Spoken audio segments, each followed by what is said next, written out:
You ask Tiger to solve. This deals with linear equations with one unknown.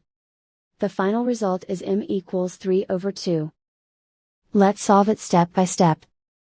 Simplify the expression. Multiply the fractions. Break up the fraction. Simplify the arithmetic.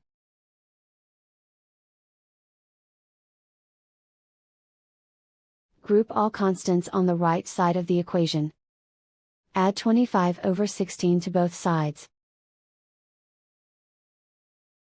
Combine the fractions. Combine the numerators. Reduce the zero numerator. Simplify the arithmetic. Combine the fractions. Combine the numerators.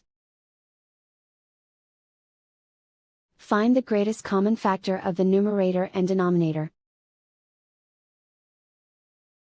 Factor out and cancel the greatest common factor. Isolate the u. Multiply both sides by 2. Group like terms. Multiply the coefficients. Simplify the fraction. Multiply the fractions. Simplify the arithmetic. And so the final result is m equals 3/2.